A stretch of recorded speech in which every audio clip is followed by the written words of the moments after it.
Bonjour à tous et bonjour à toutes. Vous savez que Hakadosh Baruch Hu a attendu 2448 ans pour donner la raison de la création du monde.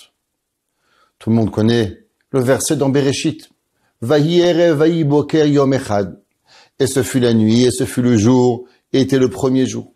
Vayi erev vayi boker yom hasheni. Et ainsi, troisième, quatrième, cinquième, jusqu'à que nous arrivons au verset que tout le monde connaît. Vayi erev vayi boker yom hashishi. Et ce fut la nuit, et ce fut le jour, le sixième jour. La Gemara demande pourquoi c'est pas marqué ce qu'on appelle le He Ayedi'a, le He pour nous annoncer à propos du premier jour, à propos du deuxième jour, mais seulement par rapport au sixième jour de la création, Akadosh Baruch Hu a écrit Hashishi, le sixième. C'est pas écrit sixième, mais le sixième. La Gemara nous enseigne qu'en vérité, Akadosh Baruch Hu, quand il parlait pas seulement du sixième jour de la création du monde, mais il parlait du sixième jour, où le sixième jour allait déterminer la suite des événements. Akadosh Baruch Hu a mis en condition le monde. Elle dit, sache, le monde, je t'ai construit les montagnes, les océans, les plaines, les animaux, les poissons, les oiseaux, tout ce que vous pouvez imaginer, les millions de fruits, les millions de végétales, tout ce qu'Akadosh Baruch Hu a pu construire, mais tout cela sera au conditionnel. Si le 6 de Sivan, en l'an 2448, le peuple juif accepte la Torah, alors le monde restera et le monde pourra perdurer. Dans le cas où malheureusement le peuple juif refuse la Torah, alors le monde sera détruit. Connaissons le verset Ofia Hashem Mehar Paran. Akadosh Baruch Hu est apparu au peuple juif de Har Paran. La Gemara nous demande, mais d'où était Akadosh Baruch Hu? Kaviachol, que Hachem est venu de la Har Paran, de la montagne de Paran. Il était où Akadosh Baruch Hu? La Gemara nous enseigne qu'Akadosh Baruch Hu, avant de proposer la Torah au peuple juif, pour ne pas dire qu'Akadosh Baruch Hu n'a pas voulu la donner aux autres nations, alors il est allé dans chaque nation du monde et il leur a demandé, voulez-vous recevoir la Torah? Il est parti chez Edom. Il lui demandait, Edom, est-ce que tu veux la Torah? Et là, il lui demandait, Torah Maktivba. La Torah, qu'est-ce qui est écrit dans elle? Alors, Akadosh Baruch Hu a répondu. Il a demandé à Ishmaël, Torah Maktivba. Et chacun d'entre eux a dit, mais je peux pas, parce que ce que tu me demandes est trop difficile, pas voler, pas tuer, pas être, c'est trop compliqué pour moi. Imaginez-vous qui viendrait à Paris et qui demanderait, vous voulez la Torah? Et mais qu'est-ce qui est écrit dans la Torah? Il dit, tu sais, il faut être sniout, il faut être dans la pudeur. Qu'est-ce que vous croyez que Chanel aurait répondu? Il est certain qu'elle n'aurait pas accepté la Torah. Alors, Akadosh Baruch Hu, Ofia Hashem Mehar Paran, Akadosh Baruch Hu est venu chez le peuple juif. Il a demandé Dieu, Naase Venishma. Akadosh Baruch Hu n'a pas eu besoin de demander, qu'est-ce qui est écrit dans la Torah? Naase Venishma. Akadosh Baruch Hu a donné la Torah qu'il attendait. La Torah avait été construite et été écrite 2000 ans avant la création du monde. Comme bon architecte, on fait un plan et de ce plan nous construisons. Pareil, Akadosh Baruch Hu a fait ce qu'on appelle le master plan. Akadosh Baruch Hu, il a fait le plan de l'univers. Il a fait le plan du patron, la Torah. La Torah avec ses 113 mitzvot et ses 248 mitzvot positives et 365 mitzvot négatives. Akadosh Baruch Hu va créer le monde. Je vous pose une question. Imaginez-vous que vous avez un cadeau à donner. Comment allez-vous emballer le cadeau? Plus le cadeau est cher, et généralement, plus la boîte et la pochette de cadeau va être chère. Exemple, si vous allez dans un magasin acheter un cadeau à 1 euro, vous mettrez pas 5 euros dans la boîte. Généralement, la boîte, elle est proportionnelle au cadeau que vous donnez. La seule chose que souvent on se pose la question, c'est les montres. Pourquoi les montres reçoivent un bracelet en or? Le Chidouché Ari m'a demandé un jour, vous savez, chez les Chassidim, nous avons la coutume qu'au Khatan, on lui offre une montre en or. Et le Chidouché Ari m'a dit, je comprends pas. Pourquoi nous donnons un bracelet en or sur une montre? Mais le bracelet est seulement l'outil de la montre. Alors pourquoi on lui offre une montre en or? Et le Chidouché Harim va dire pour lui apprendre l'importance du temps. Tu vois l'or et l'argent?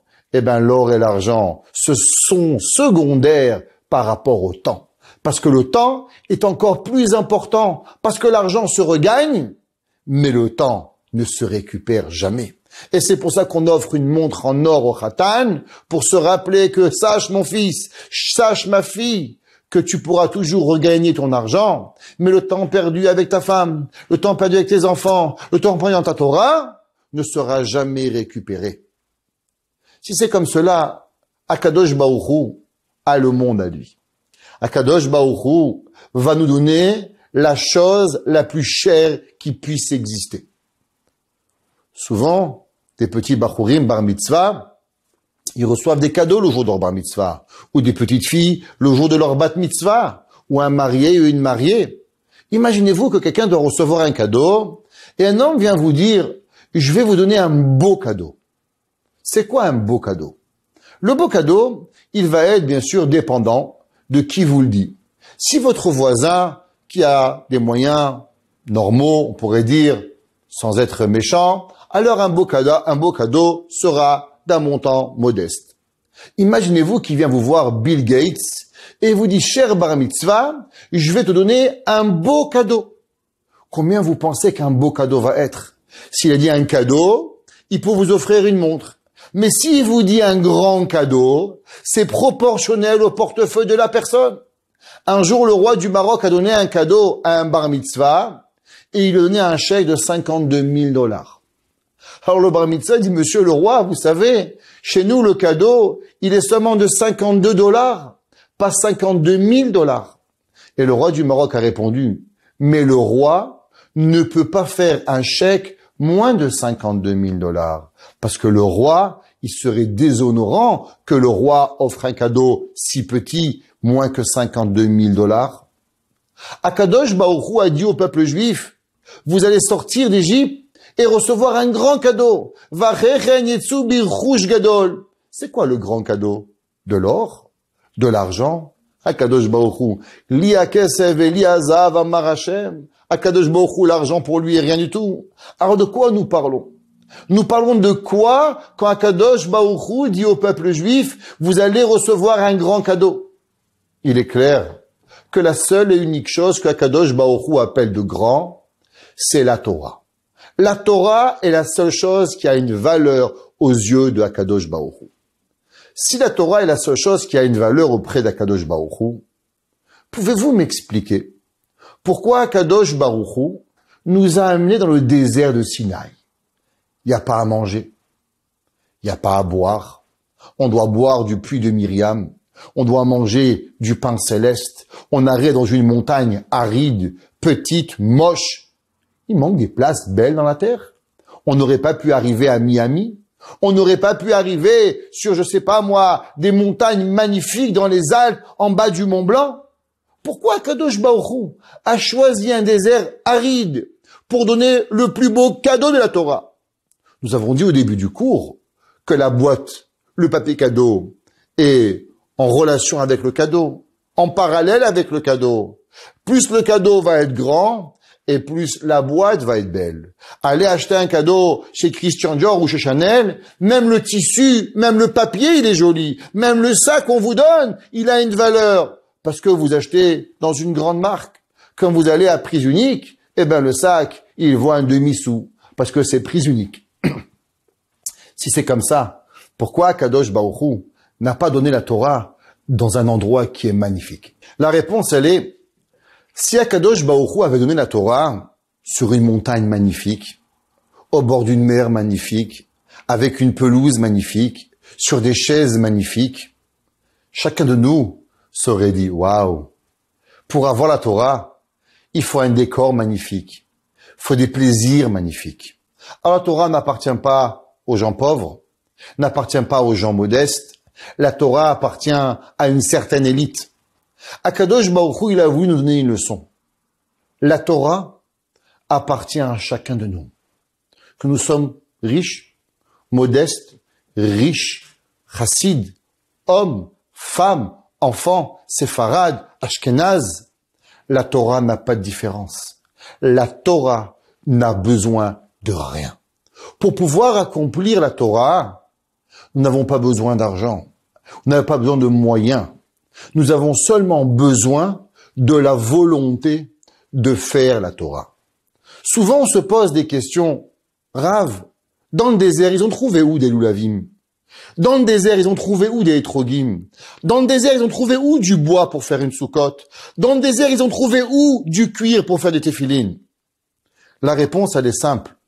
Vu qu'il y avait l'envie d'avoir des loulavim, alors Akadosh Baruch Hu, il a créé des loulavim.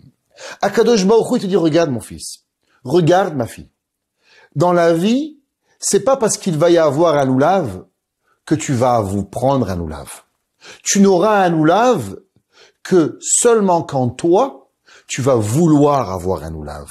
Toi, tu vas avoir un Shabbat magnifique, pas parce que tu auras un bon poisson, pas parce que tu auras des bons invités, pas parce que tu auras une bonne ambiance, mais parce que toi, tu vas vouloir sanctifier le Shabbat, alors ta table sera extraordinaire. Quand il va arriver Pessah, tu sais quel va être le Pessah extraordinaire? Quand toi, tu vas vouloir transpirer la émouna d'Akadosh Baruch Hu, alors ton Pessah sera magnifique. À chaque fois qu'on entend la Torah, Bemidbar Sinaï, dans le désert de Sinaï, rappelez-vous, la Torah n'a rien besoin. La Torah a seulement besoin d'une seule chose. Naseh venishma, faisons. Tu veux faire? Alors Dieu te donnera la possibilité de faire, même dans le désert, même dans les endroits arides. Akadosh Baruch Hu s'assurera que tu accomplisses tous les mitzvot de Akadosh Baruch Hu.